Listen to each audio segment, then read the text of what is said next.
सिंहासन बत्तीसी की 12वीं पुतली पद्मावती की कहानी कुछ इस प्रकार है।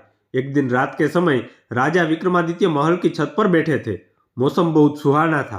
पूनम का चांद अपने यौवन पर था तथा सब कुछ इतना साफ साफ दिख रहा था मानो दिन हो। प्रकृति की सुंदरता में राजा एकदम खोए हुए थे। सहसा वे चौंक गए। किसी स्त्री की चीख थी। चीख की दिशा का अनुमान लगाया। लगातार कोई औरत चीख रही थी और सहायता के लिए पुकार रही थी। उस स्त्री को विपत्ति से छुटकारा दिलाने के लिए विक्रम ने ढाल तलवार संभाली और अस्तबल से घोड़ा निकाला। घोड़े पर सवार हो फौरन उस दिशा में चल पड़े। कुछ ही समय बाद वे उस स्थान पर पहुंचे। उन्होंने देखा कि एक स्त्री बचाओ बचाओ कहती हुई बेतहाशा भागी जा रही है और एक विकराल दानव उसे पकड़ने के लिए उसका पीछा कर रहा है। विक्रम ने एक क्षण भी नहीं गवाया और घोड़े से कूद पड़े। युवती उनके चरणों में गिरती हुई बचाने की विनती करने लगी। उसकी बाहें पकड़कर विक्रम ने उसे उठाया और उसे बहन संबोधित करके ढांढस बंधाने की कोशिश की। उन्होंने कहा कि वह राजा विक्रमादित्य की शरणागत है और उनके रहते उस पर कोई आंच नहीं आ सकती। जब वे उसे दिलासा दे रहे थे तो राक्षस ने अट्टहास्य किया। उसने विक्रम को कहा कि उन जैसा एक साधारण मानव उसका कुछ नहीं बिगाड़ सकता तथा उन्हें वह कुछ ही क्षणों में पशु की भांति चीड़ फाड़ कर रख देगा। ऐसा बोलते हुए वह विक्रम की ओर लपका। विक्रम ने उसे चेतावनी देते हुए ललकारा। राक्षस ने उनकी चेतावनी का उपहास किया।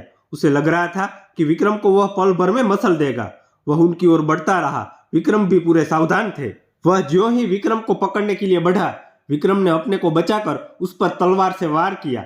राक्षस भी अत्यंत फुर्तीला था। उसने पैंतरा बदलकर खुद को बचा लिया और भिड़ गया। दोनों में घमासान युद्ध होने लगा। विक्रम ने इतनी फुर्ती और चतुराई से युद्ध किया कि राक्षस थकान से चूर हो गया तथा शिथिल पड़ गया। विक्रम ने अवसर का पूरा लाभ उठाया तथा अपनी तलवार से राक्षस का सिर धड़ से अलग कर दिया। विक्रम ने समझा राक्षस का अंत हो चुका है, मगर दूसरे ही पल उसका कटा सिर फिर अपनी जगह आ लगा और राक्षस दो गुने उत्साह से उठकर लड़ने लगा। इसके अलावा एक और समस्या हो गई। जहां उसका रक्त गिरा था वहां एक और राक्षस पैदा हो गया। राजा विक्रमादित्य क्षण भर को तो चकित हुए, किंतु विचलित हुए बिना एक साथ दोनों राक्षसों का सामना करने लगे। रक्त से जन्मे राक्षस ने मौका देखकर उन पर धूसे का प्रहार किया तो उन्होंने पैतरा बदलकर पहले वार में उसकी भुजाएं तथा दूसरे वार में उसकी टांगे काट डाली। राक्षस असह्य पीड़ा से इतना चिल्लाया कि पूरा वन गूंज गया।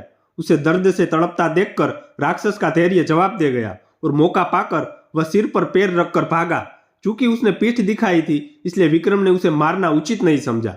उस राक्षस के भाग जाने के बाद विक्रम उस स्त्री के पास आए तो देखा कि वह भय के मारे कांप रही है।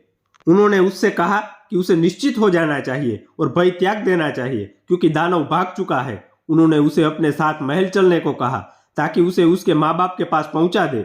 उस स्त्री ने जवाब दिया कि खतरा अभी टला नहीं है क्योंकि राक्षस मरा नहीं, वह लौट कर आएगा और उसे ढूंढकर फिर इसी स्थान पर ले आएगा। जब विक्रम ने उसका परिचय जानना चाहा तो वह बोली कि वह सिंहल द्वीप की रहने वाली है और एक ब्राह्मण की बेटी है। एक दिन वह तालाब में सखियों के साथ नहा रही थी, तभी राक्षस ने उसे देख लिया और मोहित हो गया। वहीं से वह उसे उठाकर यहाँ ले आया और अब उसे अपना पति मान लेने को कहता है। उसने सोच लिया है कि अपने प्राण दे देगी मगर अपनी पवित्रता नष्ट नहीं होने देगी। वह बोलते बोलते सिसकने लगी और उसका गला रूंध गया। विक्रम ने उसे आश्वासन दिया कि वे राक्षस का वध करके उसकी समस्या का अंत कर देंगे और उन्होंने राक्षस के फिर से जीवित होने का राज पूछा।